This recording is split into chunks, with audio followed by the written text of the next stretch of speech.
Hello friends, welcome back to our YouTube channel वकील करो। मैं आपकी लीगल एडवाइजर खुशबू जांगेड़ और आज हम डिस्कस करने वाले हैं कि एंसेस्ट्रल प्रॉपर्टी, जिसे हम हिंदी में पैतृक संपत्ति कहते हैं, उस संपत्ति का बंटवारा कैसे किया जाए। क्योंकि प्रॉपर्टी से रिलेटेड इतने सारे डिस्प्यूट्स हमको देखने को मिलते हैं और सबसे ज्यादा जो केस को रिजॉल्व होने में यानी कि केस को खत्म होने में जो समय लगता है वो सिविल केसेस यानी कि जो प्रॉपर्टी से रिलेटेड केसेस होते हैं उनको सॉल्व होने में सालों साल लग जाते हैं। कई केसेस तो ऐसे होते हैं कि उनकी 7 पुश्तें आ जाती है लेकिन फिर भी केस जो है वो कोर्ट में पेंडिंग रह जाते हैं। तो आज सबसे इजी वे में मैं आपको बताने वाली हूँ कि यदि आपकी कोई पैतृक संपत्ति है और उस पैतृक संपत्ति का आप बंटवारा करना चाहते हैं, आप उस हिस्से की जमीन जो आपके हिस्से आने वाली है उस हिस्से की जमीन को आप अपने नाम पर कैसे करवा सकते हैं। तो वीडियो को एंड तक जरूर देखिएगा क्योंकि ये बहुत ही इंफॉर्मेटिव, आपको इंफॉर्मेशन मिलने वाली है इस वीडियो में। तो चलिए शुरुआत करते हैं इस वीडियो की।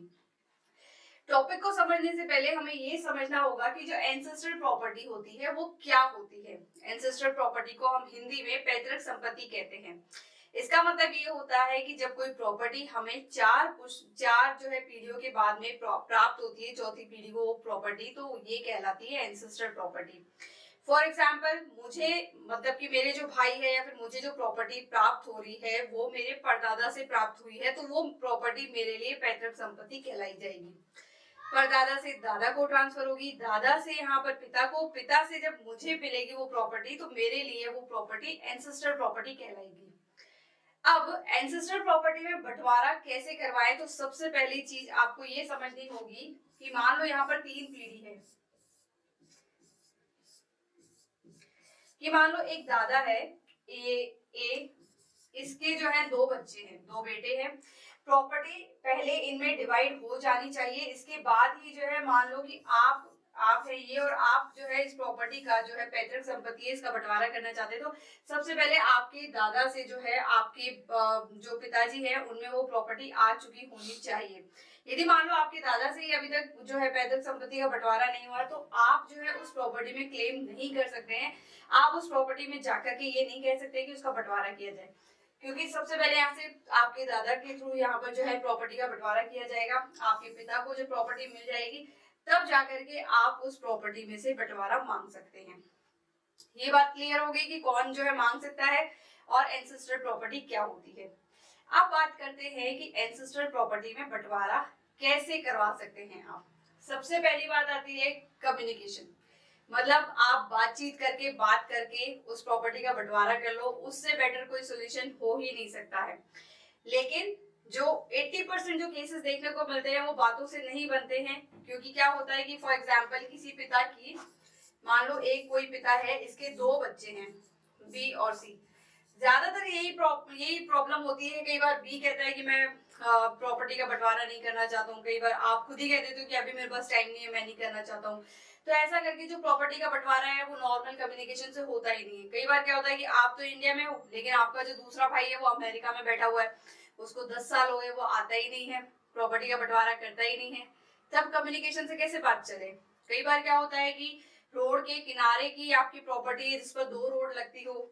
फॉर एग्जाम्पल आपका जो है यहाँ पर कोई रोड है, तो आपका मान लो प्लॉट यहाँ पर है जिसमें ये रोड भी लग रही है, ये रोड भी लग रही है, तो एक भाई क्या कहता है कि मैं तो ये कॉर्नर वाला लूंगा, एक भाई ये प्रॉपर्टी लेने को तैयार ही नहीं होता है। तो सबसे ज्यादा डिस्प्यूट जो होते हैं वो प्रॉपर्टी से रिलेटेड होते हैं और इसमें कम्युनिकेशन से बात नहीं बनती है 80% केसेस में। लेकिन फिर भी फर्स्ट सजेशन यही रहेगा कि आप जाकर के कम्युनिकेशन से बात करें, मतलब कम्युनिकेट करें भाई से, वो जाकर के यदि बेस्ट सोल्यूशन रहता है उससे हो जाता तो ठीक है।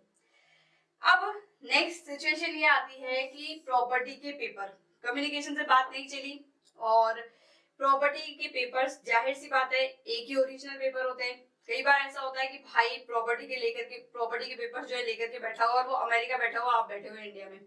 अब आपको बंटवारा करना है, ना आपके पास में पेपर है, कुछ भी नहीं है कि आप जाकर के ये क्लेम कर सके कि उस प्रॉपर्टी में मेरा भी हिस्सा है।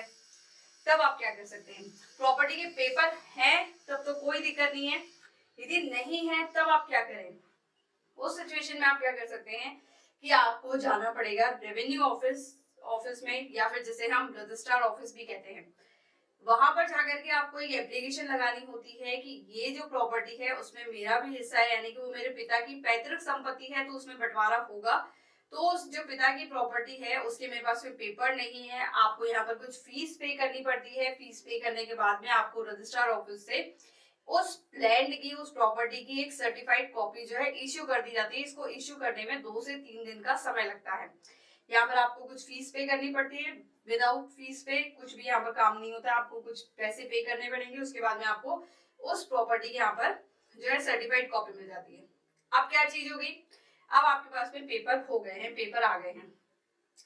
अब पेपर आने के बाद में नेक्स्ट आप क्या करना होता है, आपको जाना होता है अपने पंचायत में, जैसे कई सारी स्टेट में जो है प्रधान भी कहा जाता है। अब वंशावली क्या होती है, वंशावली का मतलब ये होता है कि फॉर एग्जाम्पल आपके दादा हैं, दादा के मान लो 2 बेटे हैं और उन दोनों बेटों के मान लो 2-2 बेटे हैं और एक बेटी है। तो ये पूरा वहां पर पंचायत के पास में रिकॉर्ड होता है। आपको ये वंशावली बना करके देंगे कि आप जो इस प्रॉपर्टी में क्लेम कर रहे हैं, आपके पिता ये हैं और उनके पिता ये हैं। मतलब जो वंशानुगत चलते हैं उसकी जो है ना, यहाँ पर आपको वंश बता दिए जाते हैं कि आप कौन से वंश को बिलोंग करते हैं। तो एक वंशावली बना करके आपको पंचायत या प्रधान आपको तैयार करके देते हैं। वो वंशावली लेकर के जाना होता है आपको, वहां पर जाना होता है जहां पर आपकी प्रॉपर्टी जो है मतलब कि वहां जहां पर आपकी प्रॉपर्टी है वहां के आपको नियरेस्ट जो है सर्किल ऑफिसर, जिसे हम हिंदी में तहसीलदार कहते हैं, या फिर कई सारी स्टेट में इसे पटवारी भी कहा जाता है, जैसे राजस्थान में इसे पटवारी कहा जाता है, या फिर आप कहें तो रेवेन्यू ऑफिस में आपको जाना होता है। वहां पर जाकर के आपको ये जो है वंशावली और प्लस आपको जो सर्टिफाइड कॉपी मिली है वो जाकर के दोनों सबमिट करने होते हैं। सबमिट करने के बाद में पटवारी आपकी लैंड पर आता है, आपकी जमीन पर आता है, मौका मुआवना करता है कि हाँ ये सच में प्रॉपर्टी एग्जिस्ट करती है, इसके 2 बेटे हैं, अभी तक इसका बंटवारा नहीं हुआ है। तो वहां पर पटवारी क्या करता है कि आपके भाई को बुलाएगा।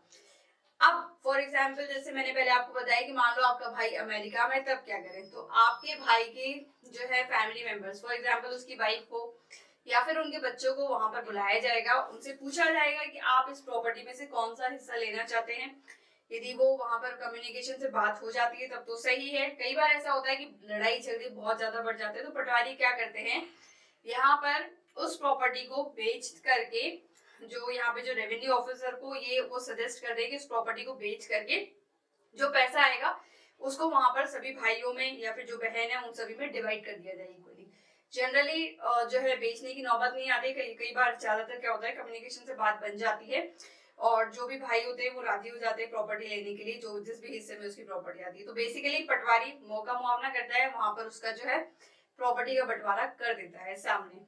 इसके बाद में क्या होता है कि एक नक्शा तैयार किया जाता है पटवारी के थ्रू।